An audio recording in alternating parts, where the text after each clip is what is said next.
في مفاجأة لملايين السعوديين، وصلت رهف القانون الفتاة السعودية الهاربة من عائلتها قبل عدة سنوات إلى المملكة العربية السعودية بشكل مفاجئ، الأمر الذي شكل صدمة كبيرة لعائلتها وللسعوديين، خاصة بعد التصرف الذي أقدم عليه رئيس هيئة الترفيه السعودية تركي آل الشيخ.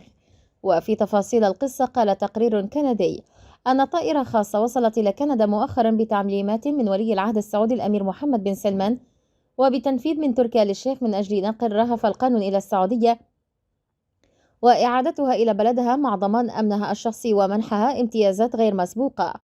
وأوضح التقرير الذي نشرته صحيفة جلوبال أند ميل الكندية أن ذلك جاء بعد أن تلقت رهف القانون دعوة رسمية من تركي آل الشيخ للعودة إلى السعودية، كما أنه وعدها بتقديم مكافأة مالية ضخمة فور وصولها إلى المملكة، إضافة إلى امتيازات غير مسبوقة.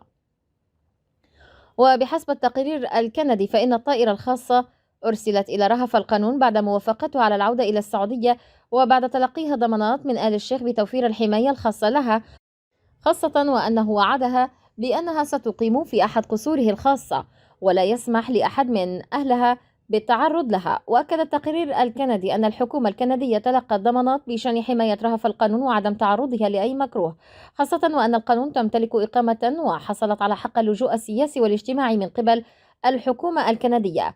في وقت سابق، نشرت اللاجئة السعودية في كندا رهف القانون صورة جديدة على صفحتها المعروفة بموقع انستغرام إلى جانب كتاب مذكرات تم طبعه ونشره، وذلك كانت تروي فيه قصة هروبها من المملكة العربية السعودية. وقالت القانون في تعليق لها: يسعدني أن أعلن أن مذكراتي قد نشر اليوم. لقد استثمرت الكثير من نفسي في سرد هذه القصة على أمل أن تلهم النساء والفتيات الأخريات لتقدير أنفسهن والدفاع عن حقوقهن والكفاح من أجل أحلامهن إلى التمرد.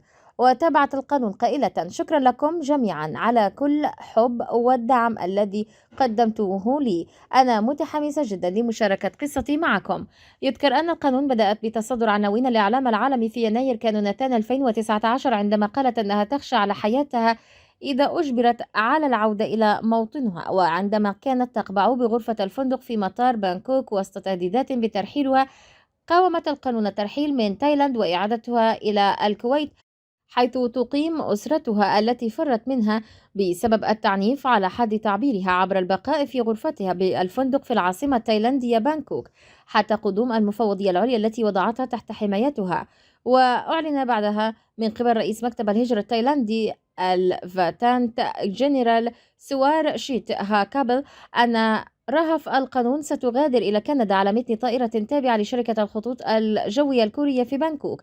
وبعدها رحبت وزيرة الخارجية الكندية كريستيا فريلاند بمن وصفتها بالكندية الجديدة والشجاعة السعودية رهف القانون، وأشارت إلى أن الأخيرة أرادت أن تشكر كندا والكنديين على استقبالها.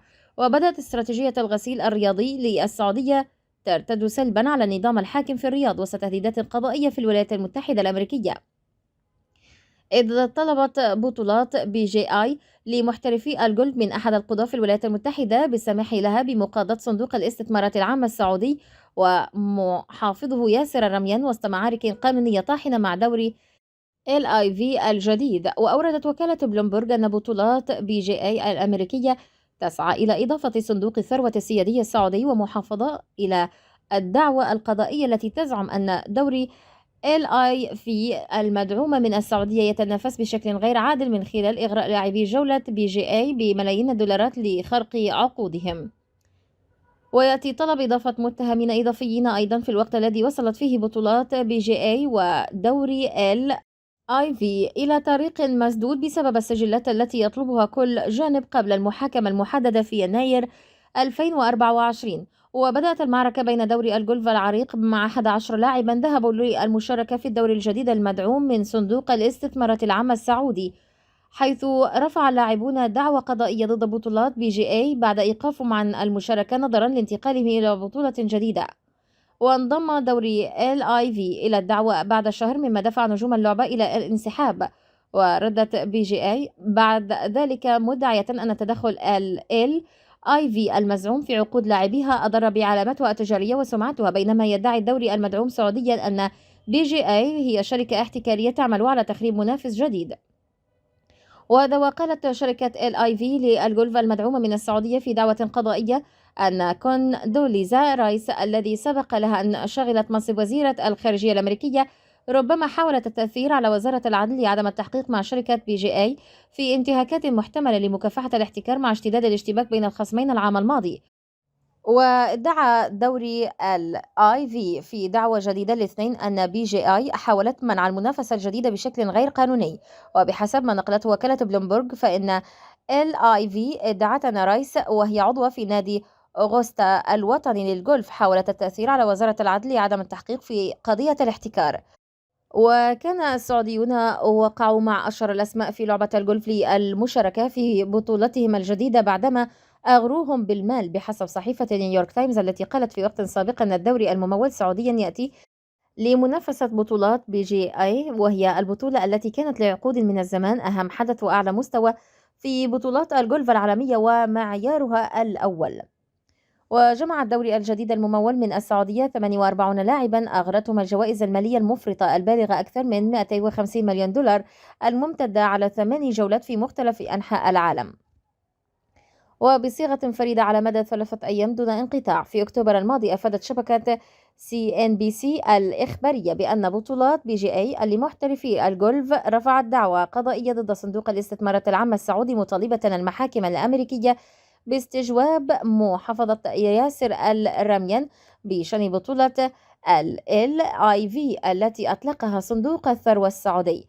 وذكرت بلومبرج أن طلب إضافة متهمين آخرين في الوقت الذي وصلت فيه BGI LIV إلى طريق مسدود بسبب السجلات التي يطلبها كل جانب قبل المحاكمة المحددة في يناير 2024. وكانت BGI قد طلبت سجلات من صندوق الاستثمارات السعودي بعد أن وافق محامو الدوري الممول من صندوق الاستثمارات العامة الذي يقف على هرمه ولي العهد محمد بن سلمان في البداية على التعاون، فإنهم اعترضوا لاحقا. وزعم المحامون أن دوري LIV ليس مطلوبا منه الامتثال لمثل هذه الطلبات لأنه ليس تابعا للولايات المتحدة، وفقا لما ذكره الشخص مطلع على المعاملات القانونية للشبكة الأمريكية. وذكرت بلومبرج أن صندوق الاستثمارات السعودي والرميان زعموا أنه لا يمكن إجبارهم على تسليم الوثائق لأنهم يحظون بالحصانة السيادية، لكن الوكالة أشارت إلى أن إضافتهم كمتهمين ستزيل عنهم هذا الشرط، وفقا لما نقلته عن BGI. ويتهم النقاد صندوق الاستثمارات العامة السعودي بالغسل الرياضي باستخدام الدوري لصرف الانتباه عن تاريخ المملكة في انتهاكات حقوق الإنسان. وكشف الناشط السعودي عبد الحكيم الدخيل عن خفايا تصفية مسؤول أمني بارز في السعودية بسبب معارضته لولي العهد محمد بن سلمان. ونشر الدخيل مقاطع فيديو على حسابه في تويتر يبرز فيه بأنه في السعودية مملكة القمع يتكرر تصفية ضباط وشخصيات عسكرية في خضم حسابات الصراع بين الأمراء وأيضا الضباط والمسؤولين. وأوضح الدخيل أن من هؤلاء الفريق سعود بعبد العزيز بن هلال الذي اختفى بشكل غامض عن المشهد تماما منذ سنوات بعد تولي محمد بن سلمان الحكم. وأشار إلى أن بن هلال الذي تقلد عدة مناصب أمنية رفيعة كان يعرف عنه علاقته مع ولي العهد السابق محمد بن نايف مع جعله هدفا لمحمد بن سلمان بعد تولي الأخير الحكم. وتمثل سياسة تصفية المعارضين وملاحقتهم في كافة أماكن تواجدهم نهجا ثابتا لدى النظام السعودي لتكريس استبداده وحكمه القمعي في المملكة. في 10 من يوليو تموز 2022 توفي في العاصمة اللبنانية بيروت الناشط السعودي والعضو المؤسس بحزب التجمع الوطني مانع اليامي، وما تزال الشكوك تحوم حول الدوافع الكامنة وراء مقتله. وقالت قوى الأمن الداخلي في لبنان في بيان نشره أن مانع المهدل اليامي مات طعنا بواسطة سكين على يد شقيقيه لأسباب عائلية. هذا البيان الذي وجد تفاعلا سريعا من قبل السفارة السعودية في بيروت التي تبنت التحقيق بسرعة لتحاول طي صفحة الحادثة، ولكن يعيد لي الأذهان أيضا حادثة قتل الصحفي جمال خاشقجي قبل 4 سنوات، فيما صرح حزب التجمع الوطني أن اليامي تم اغتياله في ظروف شائكة يوم السبت في لبنان.